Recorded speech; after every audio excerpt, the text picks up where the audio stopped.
Part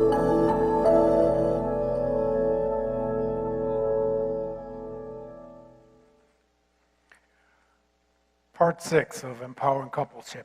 And part 6 today is Unhitched. Unhitched. And we'll get into that. But before we get into that, I want to say for all of you who have been joining us and being a part of the series so far, how many of you have been here since part 1? Okay, if you're online, you can throw up a line or just say me too, however. But hopefully this series is adding some value to your life, regardless to the stage of life you're in and regardless to where you find yourself on the spectrum of being single, on the spectrum of being and don't want to get married. And we have an episode for you next week, single and happy about it and not looking for a mate, but also single even if you're looking for a mate. But those of you who are also engaged, those of you who are living together and unmarried, and that's what today's message is all about. If you're living together, that's what we're calling unhitched. Living together but not married. There's information for you here today, and we want to share our hearts with you and God's heart with you. And even if you've been married for a long time, there's information here that we believe will be of value to you in your marriage. So it's not just for people who are trying to get married, but it's all couples and even in other relationships. So let's get right into it today. Unhitched, we want to go ahead and advance the slide. Thank you. And so our desire is, first of all, is to create environments where you can change your life. You know, I can't change your life. And sometimes, how many of you have tried to change your own life? And sometimes by yourself, you can't change your life. But you need an environment for life change, and that includes 3 different, what I call environments. One is a vertical environment, and that's one of the most important environments, and that's God. You need God to help change your life. Regardless to how much better you want to be at whatever area of life you want to get better in, you need God involved in helping you because He's the one that created you. And maybe you don't believe in God and you listen to me say that. So as I say that, I want you to just stay tuned for the rest of this message and just see, maybe you don't agree, or if you do agree, and see if you can find a place where there's information that even if you don't believe in God, what God said will actually add value to your life, and begin there. But the vertical connection is very important. Also, the horizontal connection is very important. That's with other people. So obviously, if we're talking about coupleship, the closest person in the horizontal level is, if you're married, it's your mate or whoever your special partner is. That's the horizontal relationship that we're talking about this morning. But there's another one, and that's the inward part.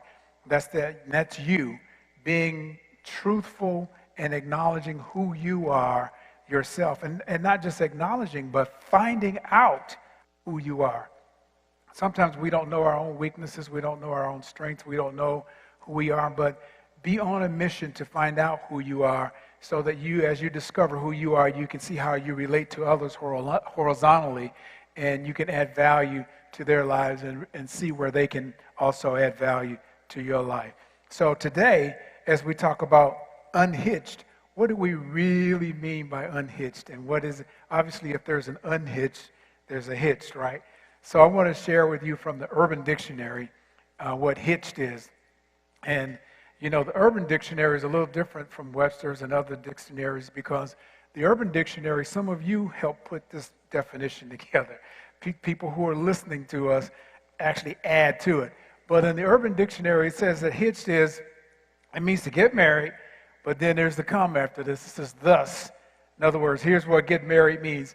Thus, surrendering all power and control to the woman, like a trailer being hitched to the back of a powerful and all-controlling tow truck. There are people who feel that way about marriage. They feel like you finally lost all your freedom, if you're a man. That sounds like a man's definition, doesn't it? But especially if you're a man, it sounds, we find ourselves where when we see so much of what does not work, that we decide we don't want any part of it. And we don't know why it doesn't work. We've seen many marriages fail. We've seen many marriages, people stay together, but they're not happy. And not only not happy, they're miserable. And so when we see that, some of us, we've experienced that growing up in our own homes. Some of us, we've experienced that where we just don't see the kind of love that we sometimes hear about and that you see in a movie. You know, we watch a movie, and at the beginning, we see that there's a couple, and everything is set up, so we hope they end up together at the end.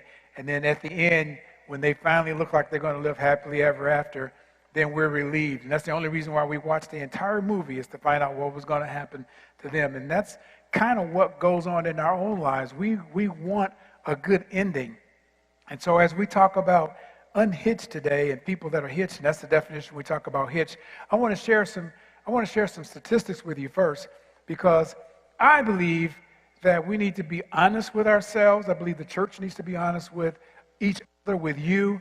And sometimes we talk to people as if what we are saying, when it looks like people are not responding to what the Bible says or what we're saying, and we look at it and we just keep saying it, it seems like we ought to do something different instead of just continuing to say it. So I want to share with you, these are some living arrangements from adults between the ages of 18 and 24, and all the way back from 1968.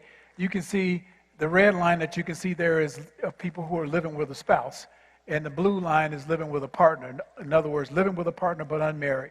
So in 1968, according to the United States Census, that's where it was. You can see there were all, less than 5%, anyways, in 1968 were living together without being married. And there's reasons for that. This data tells us so much.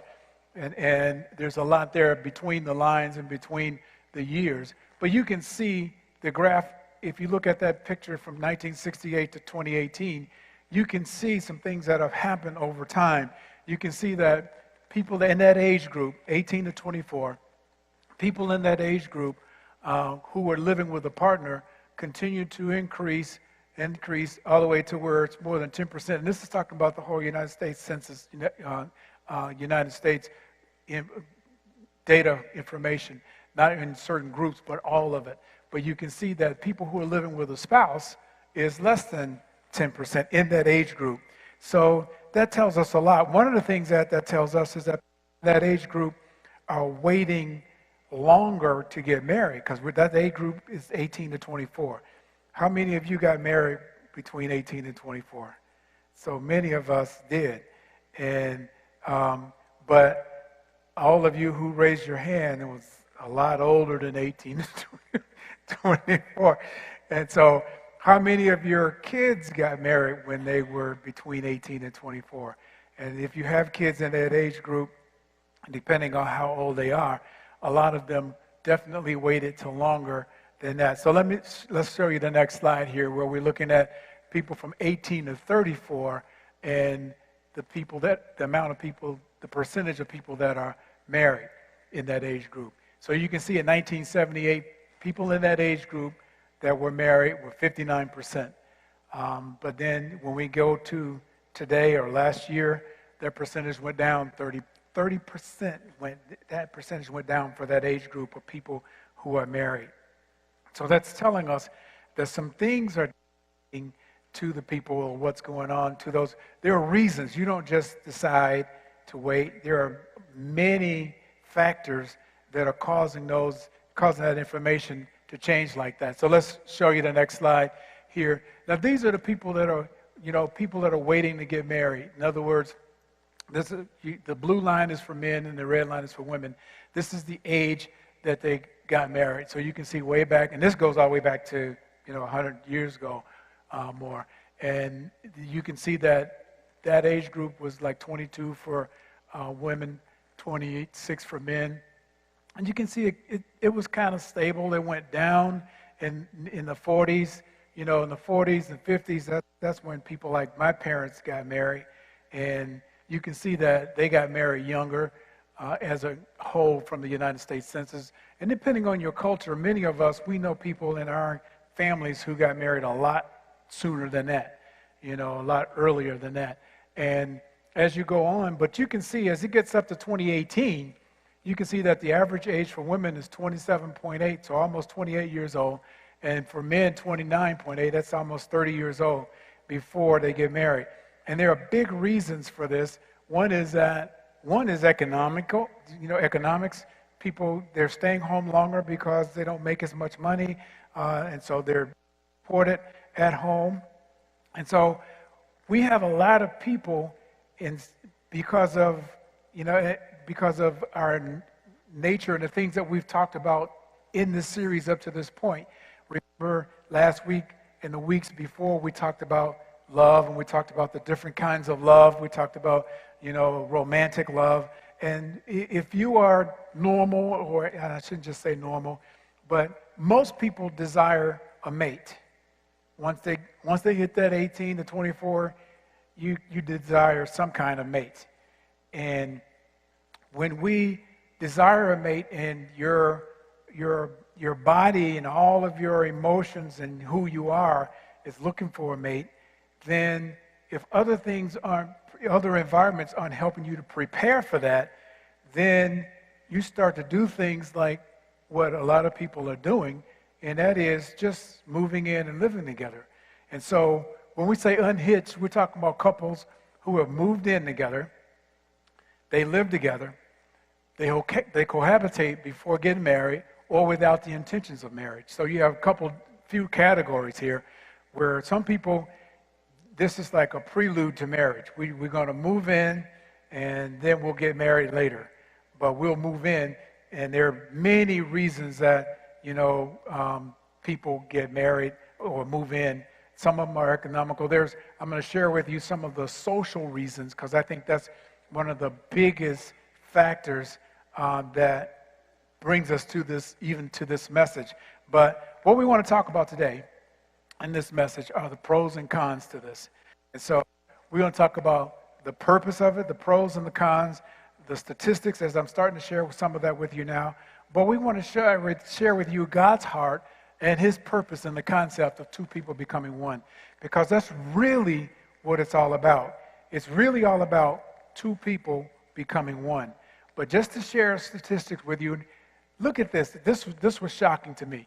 66% of married couples, everyone who's married now, 66% of married couples, they've lived together before they got married.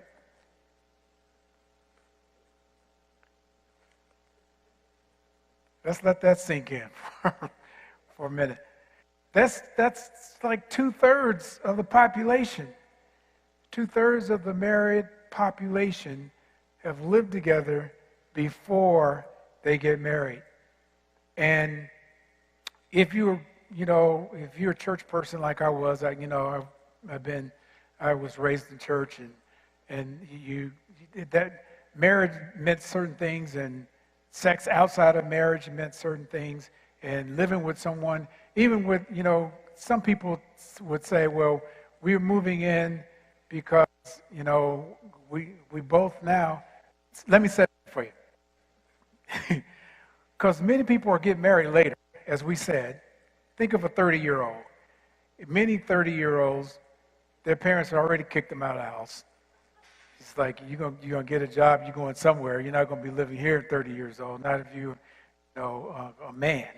And so you find a place, and you can barely, based on the job that you've got, even if you got a college education, you're not making a whole lot, you're not making enough money to really be able to afford the things you want and live where you want to live, but you can make it.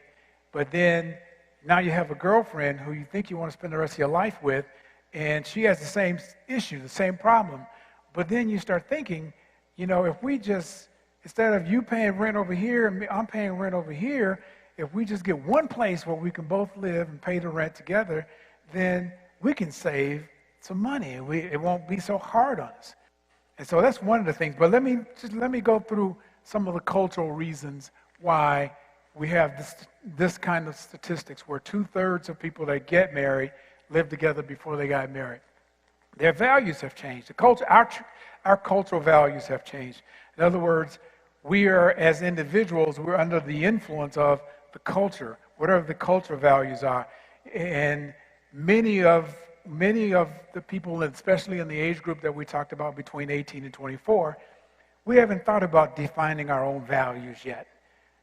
Our values, for many of us, are defined by what we see on TV. If it looks normal on TV, and that's what I meant by values change. When values change, things become normalized. If 2/3 of the population are living together before they get married, that's normal. And if it's normal, you were born 15 years ago, 20 years ago, 25 years ago, you're, what? What's wrong with that? Don't you hear people in the age group say, wow, what's the problem? What's the problem? What's the deal? What's wrong? But our values have changed, although some choose to cohabitate for personal reasons. When we talk about cultural reasons, that's one of them. So here's another cultural reason. Number one, the declining significance of marriage as the center of the family. In other words, you can have a family now without getting married. I mean, that's just part of our culture now. You can have family, you can have children. There are enough children that don't have parents. You can, if you want to be single. In other words, we look at family as something different. Years ago, when you thought of a family, you thought of at least beginning a family with a husband, a wife, and then they had kids. And then they started, there were a few mistakes where they had kids first and then they got married, or they got pregnant and then they got married. Some of you that are listening to me, that was the case with you. You didn't keep yourself from the other person. You didn't move in with them. You wouldn't dare. They would have almost killed you if you did. But you didn't move in, but you guys still sneaked around, did what you did, and ended up getting pregnant. And then, now you get married before you had the baby, right? Nobody talks about all that. But we have all of that kind of history. But what's happening is the significance of marriage, I believe, is being degraded. The significance of it, how important it is, and what it really means. And I think that's the undercurrent of what really drives these kind of statistics and cause the younger people to say, well, what's the problem? And so another thing as far as a reason culturally is people don't want to make long-term commitments. That's one reason why personally we say we want to try it out first. I want to try, let's move in, see how it works out. In other words, that means we're going to act like we're married without a commitment.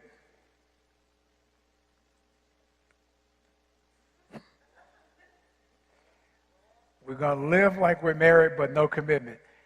No commitment. You don't have to make a commitment to me. I don't make a commitment to you. And then some cases, some of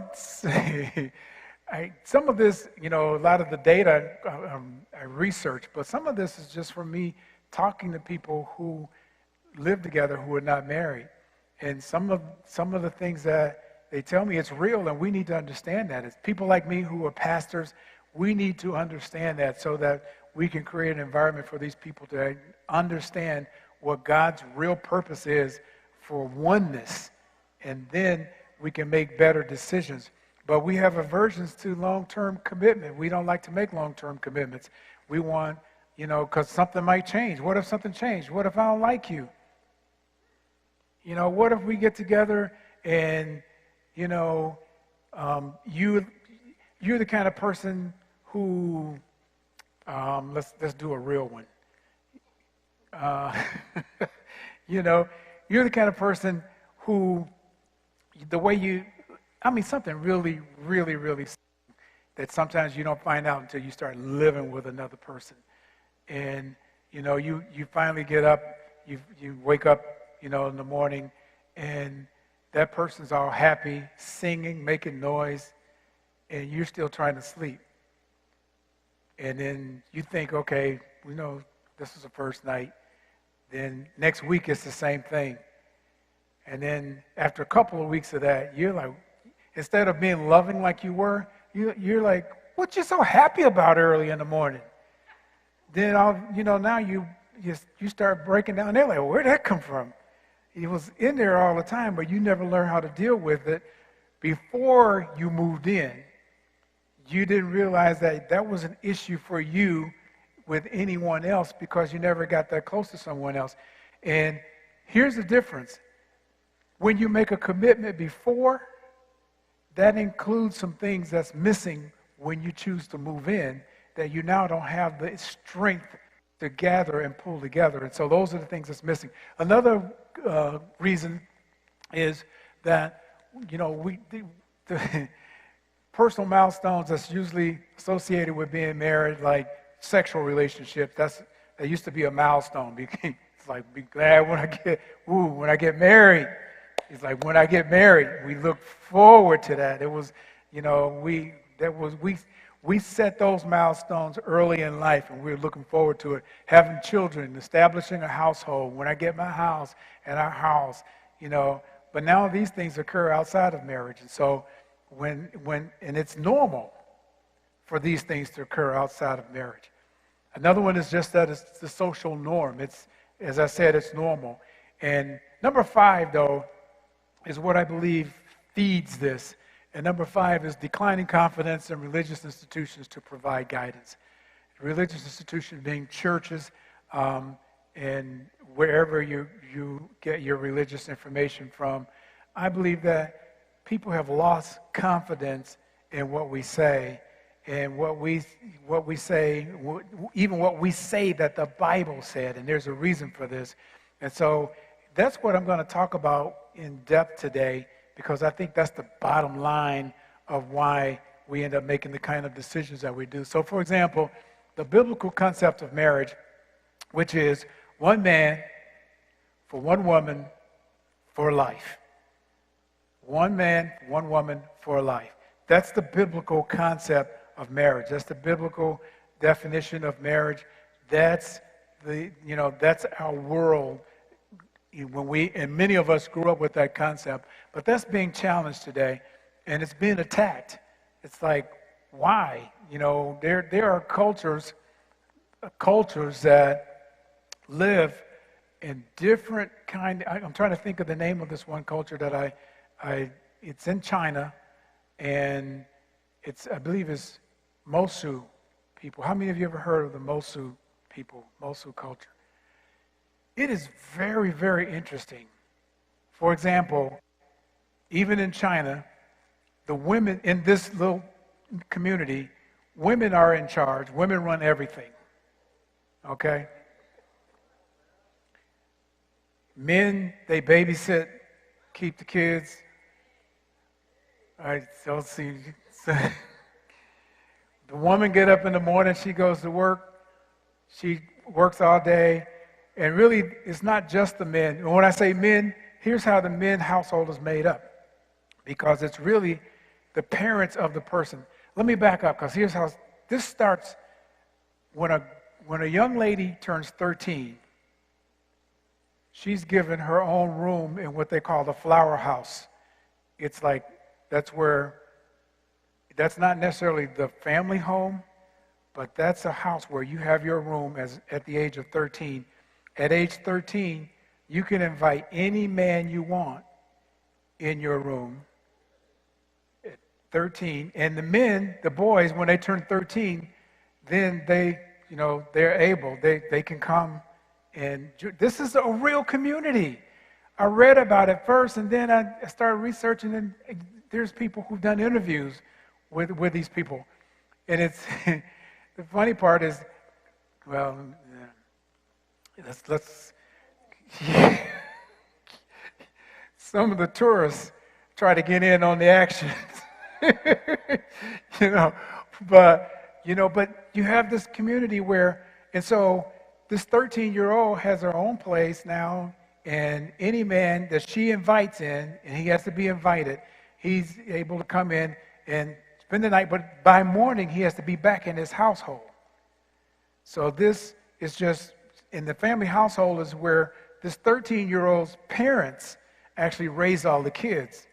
The parents and the boys, which grow up to be men, they all raised all the kids, and the women, they get up the next morning and go to work, and just research it.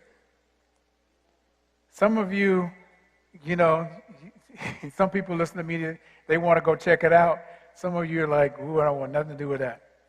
But our culture was based on something very different. Even in America, our culture, the things that built our culture was people who actually looked at Scripture. The foundation of our Constitution is actually based on Scripture. And so when we look at the Bible, we need to understand so if we have people who no longer feel that the Bible is authentic or that the power that's in it is being redefined, then we need to understand what's happening underneath so that we can get back to the core. So our culture is redefining those institutions and dismissing the power of it, dismissing the authenticity of it. So for a culture to walk away, and this is what's so important to me, for a culture to walk away from those kind of foundations, for a culture to walk away from those, even if they're traditions, to walk away from the biblical definition of marriage, something had to happen to just walk away from that.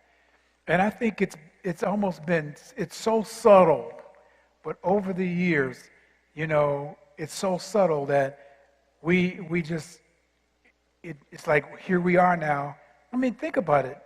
When you were growing up, if 2/3 of the people you knew married were living together before they got married, you would wonder what's happening to your world. But now, 2/3 of the people that are getting married today are living together before they get married. And there's pros and cons to that. But why walk away from the biblical definition unless you think the biblical definition doesn't matter? So something like this happened in Jesus' day, and this is what I want to begin to share with you and where Jesus pointed people back to. One day when Jesus was talking to his people and talking to the crowd, and then the Pharisees, as usual, trying to trick him, they come up and they ask him a question, and they said, is it lawful for a man to divorce a woman for any reason?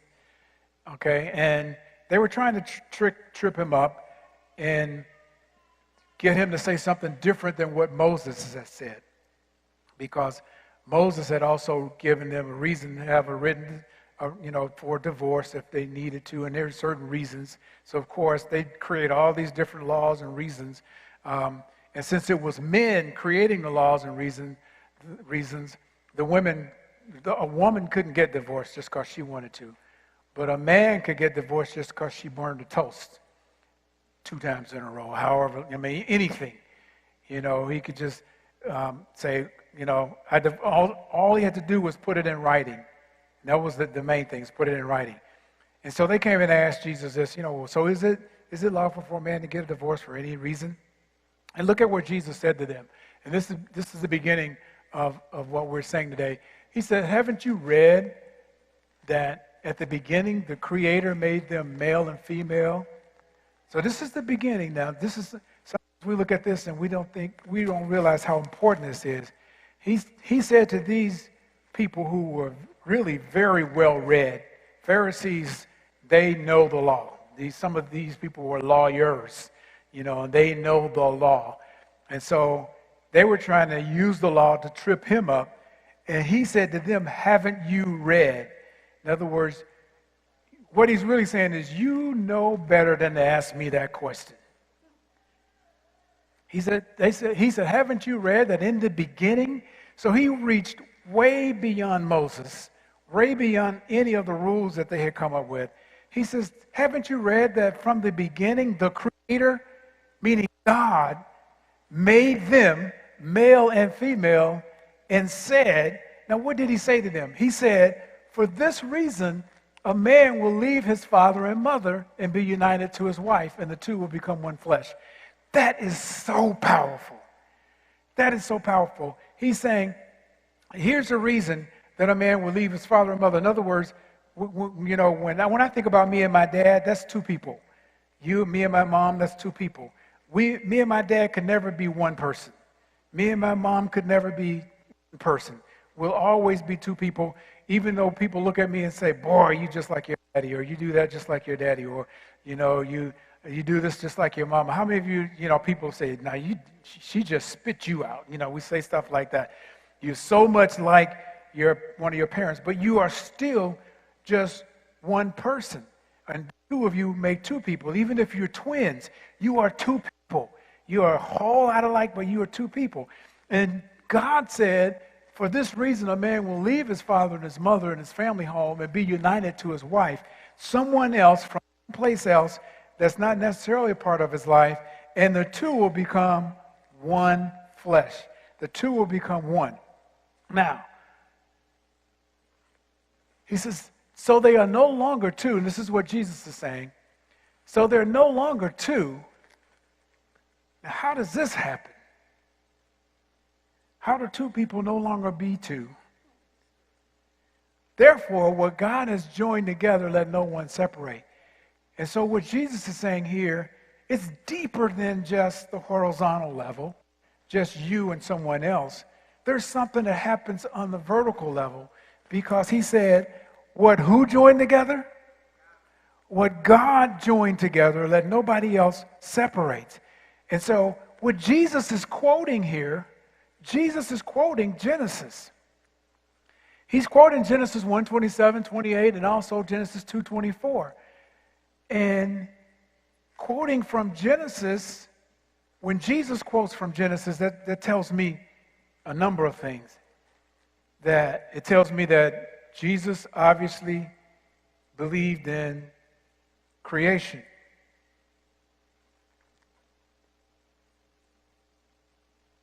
So here's the question I have for you. How many Americans believe in evolution?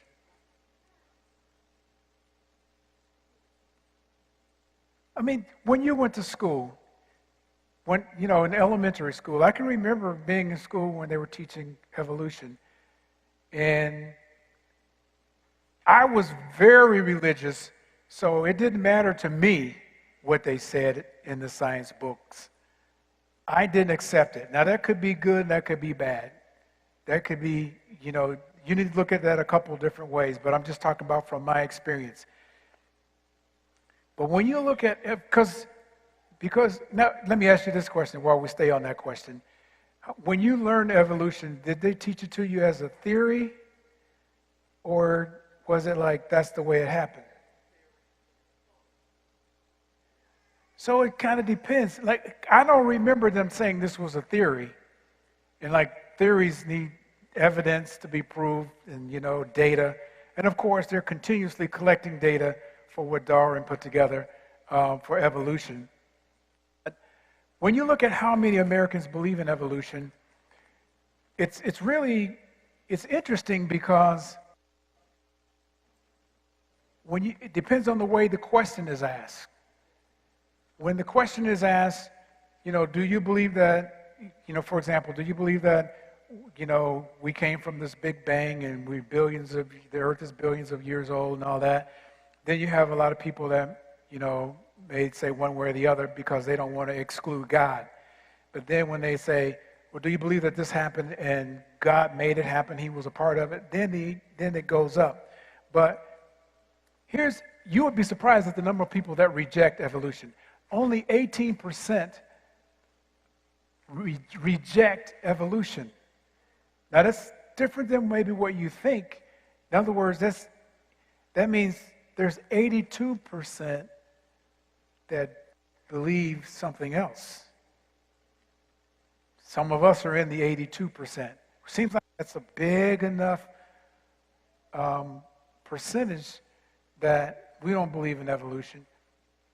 But in the last few years, when we look at the number of people who look at Scripture, and especially look at Genesis, and they say, well, if evolution is real, then Genesis is not real. Right? If we came from a monkey,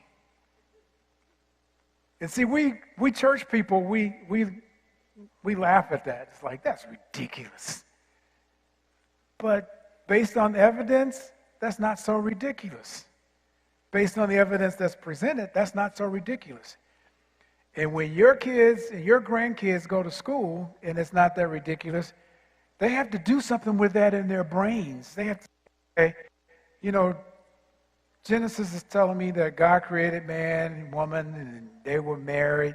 But evolution tells me, you know, at first we were this ape and we, you know, the survival of the fittest, and we went through all these generations and years, and then we became a man. So here's the problem. Evolution or creation, here's the problem. If we can't trust the Bible when it speaks of its origins and where we came from, we have no reason to trust it about the morality, about marriage, about salvation, or anything else. You see the problem? I mean, when we look at 2/3 of the people who just throw the Bible out, even people who call them, there's Christians in that number, you know, who believe Jesus, but we file away in our minds that maybe that part of the Bible is just not true. Because, you know, let's look, I did want to show you this. You know, Darwin's theory of evolution focuses on the elimination of the inferior species that gradually over time actually wins and becomes, and so that's how we've, you know, evolved over time, and it's what's called natural selection. And included in that is another reason that Darwin believed, and a lot of men believe that women are also inferior to men because of evolution. You need to read some of that stuff. But let's go back to our scripture here, and let's look at what God actually said in Genesis. So God created mankind in his own image. In the image of God, he created them, male and female created he them. That's part of what Jesus was quoting when he said that, you know, male and female. Look in the beginning. In the beginning, God created a male and female, you know, and he said to them, a man shall leave his mother and his father and cleave to his wife. And so he goes on, he says the first part of that, though, says that he made them in whose image? In God's image. So marriage is actually a reflection of God's image. It's God's image that we're looking at. Marriage is a reflection of God's image. So this is what I want to say to you if you're cohabitating today, if you're moved in and living in with someone, if you've moved in and not married, we here at Grace Transformational Ministries, we invite you into an environment. We want you to be invited to an environment where you can be transformed into the best you that you can be. That's the first beginning of that. You need to be the best you that you can be, that God has purposed and that God has planned. And when you become the best you that you can be, and you find another person that's becoming the best you that they can be, then you can, those two versions together, then you can be prepared to become one. You can be prepared to become one. You see, it takes two whole things to make one. So many of the people who are getting together now, they're saying to each other, you complete me. And we get married or we move in to become complete. You need to be complete before you move in. You need to be complete before you get married. It takes two wholes in order to become one that God is talking about, and to become one. Now, here's some of the benefits. I told you I was going to share with you some of the benefits. Here's some of the benefits. Paying one rent, and I mentioned that's obviously a benefit, right? And then a practice run. We're going to practice this before we get married. We might not like each other. And so if we don't like each other, we call it quits, and we don't have no legal work and all that. Then number 3, we get to know each other's sexual appetites. We can know if we're going to be compatible sexually and that thing. Another one, you know, when it comes to all of the money what's going on with this part of the money, this bill, that bill, your bill, my bill. Once you move in, all of that stuff starts coming up to the top, and you have to deal with it. Normally, you deal with all of that stuff with a commitment already, and you learn to grow up and deal with it. When you don't have a commitment, you don't learn to grow up. You just leave and start over with someone else. And then you go through the same thing again, and you still don't grow up. You just, whatever you don't like, this is a practice run, so you leave, and then you start over. Or you say what many people have said, well, this marriage thing is not for me. This living together is not for me. I'm just going to live my life and be me. But look at number 5, another benefit is see what marriage would be like without a commitment. Ain't that interesting? Some people look at that as a benefit, but that's also a deficit. It may seem like a benefit at first.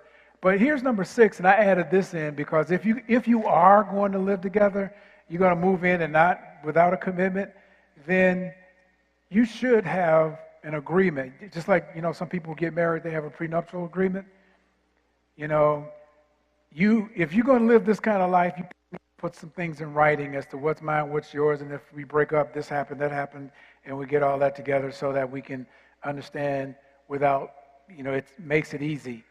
But if you have to have an agreement before you get married, even if it's a prenuptial agreement, and there's sometimes depending on what's happening in a relationship, if you've been married before and you got kids and you got this and you got that, you need to go, legally you do need to do some things based on your relationship to make sure that things happen the way that you want them to happen. If you're a blended family, for example, my wife and I, we are a blended family. She had 2 kids before we got married. I had 2 kids before we got married.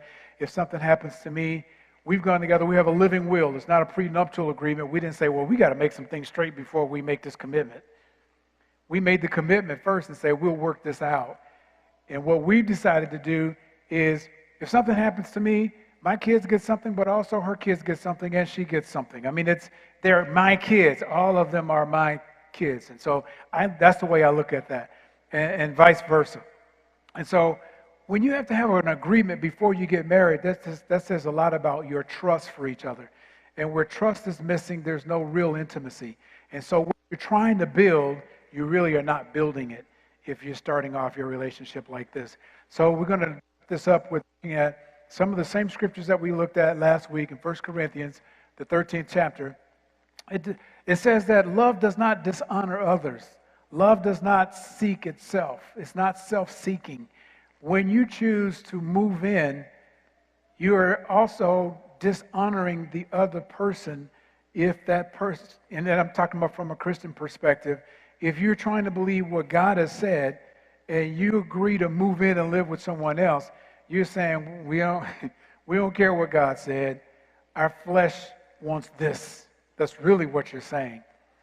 And if you've made that decision and that's where you are, you need to work from that position, because I believe in your heart you really want to acknowledge who God is, and you want God involved in your life. You want him involved in the rest of your life, not just this part that you wanted to control yourself. See, control is so misleading. We think we're controlling something and we're not controlling anything. We're out of control. And when we're out of control, things happen that we can't control, and then we need some help. But look at the next verse here. And it says, love, and these are what I call the 4 always. Love always protects. So if I love you, I'm going to protect what you believe. I'm not going to try and change your mind on what you've been taught at Scripture. I'm not going to try to change your mind and cause you to think, well, everybody else is doing it. I want to build the foundation that you have that from Scripture will cause your life to be what you want it to be in the end. And so sometimes what we look at is we'll ask God to forgive us and we'll take care of that later, because we know God is full of grace. But we're going to do what we want to do for now, and then we'll put this together, and then we'll get married, and that's God's blessings. And see, in the old day, they would say, well, God ain't going to bless that. But I'm not going to say that, because God will still bless you.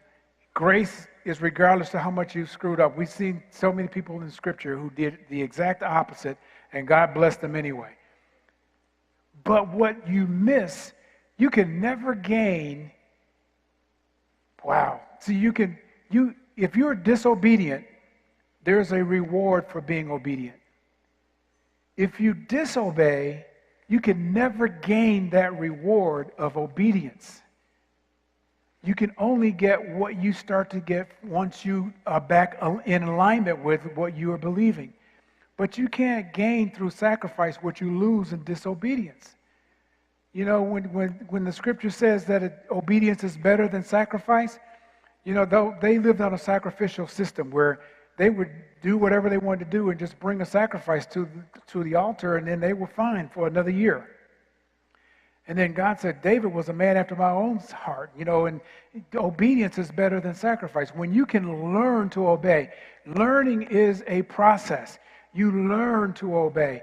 You may have yielded to whatever your own desires are for so long. You have to learn to obey what the word says so that you can get the benefits of what that word says. So here's our challenge for this week. Your challenge is, if you want to be a Jesus follower, is to learn how to trust him. And that's a process. Learn how to trust him. So acknowledge what God says. Acknowledge that he said it. And what he says about two people becoming one. And then make provisions. Do what you can do and what you can control now to become the best person that you can be, the best one person that you can be, so that you're prepared for the other person who's becoming the best of themselves. And then after making that best provision, then you can become one with your partner. You really can't become one until you're both whole. If you're coming together to complete each other, you're less than one. But when you add whoever you are to whoever they are, and you are whole, you're not looking for them to complete you. They're not looking to you to complete them. You bring that together. Those are the dynamics that you start to learn about after you are married, because you're bringing something totally different together. You come from two totally different places, and it's a learning process. But in that learning, you become someone else. You are not the same person that you were before. You become someone else. And so learn to separate the different types of love too. Remember we talked about eros and romantic love. We talked about agape. But I want you to, if we can put those into three different categories as far as three different types of love, learn to separate the different types of love and reserve living together for the combination of those loves. Reserve living together for the combination of what intimacy brings. See, we want intimacy and we want passion, but living together, you push commitment aside. But the environment for intimacy to grow is commitment. If you don't have commitment, intimacy can't grow. Passion can live on its own for a while. But you need all three of these. You need the environment for intimacy, you need the environment for passion, you need the environment for commitment. And those three environments together is what makes up consummate love, where you can consummate your union together. And so without those, you are not on your way to actually being a better person or a better couple. You're on your way to destroying whatever it is that you're in. And statistics show that. I had a lot of other statistics that I wanted to share with you, but wouldn't have had time anyways. But let's look at some action steps. Number one, understand the institution of marriage. And what I've said today doesn't give you a full understanding of that. You need to do some research yourself to understand the institution of marriage from God's perspective, but for your benefit. What did God want me to get out of marriage that I can't get by just living with someone? What's in marriage that God has in there for me that I don't get if I just move in and live with somebody? You need to research that. Number two, understand this. Understand that cohabitation is not a good test drive. I mean, when you look at the statistics, and I forget what some of the numbers are, but most people who end up living together don't end up married, and they don't end up living together. I mean, it's just you're destroying each other is what you're doing when you do that, because there's no commitment. And without commitment, intimacy can't live. And then you're wondering, why can't we be intimate? And you think sex solves all of that. That's just passion. Passion without intimacy doesn't live very long either. So number 3, understand this. Understand that cohabitation and sex outside of marriage is sin. And when you live and continue in sin, that leads you away from your best self. It leads you away from what God has for you and what God created you to be, the whole that you are to be. And leads you away from your partner. Believe it or not, it leads you away from the intimacy that you could have with your partner. It leads you away from your relationship with Christ. And then number 4, connect with a marriage godparent. You know how you have godparent for certain things? Get you a marriage godparent. Find you someone that's a stage of life ahead of you, that you admire their relationship, and ask them to be a godparent in this area for you. And invite them, even if you're still living together, we want to do better, and we want to adopt you as our marriage godparent. Number 5, find a counseling confidant, not necessarily a counselor. You may need a professional counselor, but I'm talking about a friend or a family member that understands relationships, someone that understands, relationship therapy and what is in marriage, counseling. Invite them to be your counseling confidant. Some of you who, as you're growing up, bring you all their problems anyway. How many of you people just come to you and they just pour out? You don't know why. They just tell you everything. So those are the kind of people that obviously there's something inside of that person that lets you know that you can talk to me. And so for some of us, we need to become that kind of person so that we can be someone's confidant in that area, so that we can add value to their lives. And number 6 is find a prayer partner, another friend or family member that's willing to give you some spiritual support for where you are, and spiritual encouragement for where you are by praying for you and encouraging you in what God has said and the things that you have read and the things that Scripture actually talk about. And number 7, form a mutual promise to get married. Mutual promise to get married. So if you are in any of those stages and you've moved in, as I said earlier, we want to create an environment where you can grow, create an environment where you can change, not where I change you, not where someone else changed you, but where you can change, which means that it has to change on the inside first, and it's you that's changing, not me forcing you from the outside. And that's what we want to provide here at Grace Transformational Ministries, is the environment where you can grow. Because if 2/3 of the people are getting married or living together before they get married, if they're going to come to church, some of them are going to be here. And telling them that it's a sin is nothing new. They knew that before they moved in. But for the word that brings life to have the energy and strength that it needs to give, we need to understand why God talks about the two shall be one. Some people with a marriage license have still never become one. We need to understand what it means to become one. So I'm going to wrap this up. Next week, we're going to talk about singles and being happy, whether you want to ever get married or not. That's what we're talking about next week. And I want to pray for you so that we can, you can get started on this. You may know some people that's living together, and it's not where you jump on them and say, hey, you're living in sin. They already know that. That's nothing new. But we can offer them the kind of support. You can be a godparent, a marriage godparent. You can be a prayer partner. You can offer support in those areas. But I want people to fall in love with the Bible, with what the Bible actually says, with what God actually says. The way I even teach, I want you to go home and read that so that it means something to you, where you dig into it, not just because the preacher said it, but there's value in what Jesus said, even if you don't believe in Jesus. There's value in it.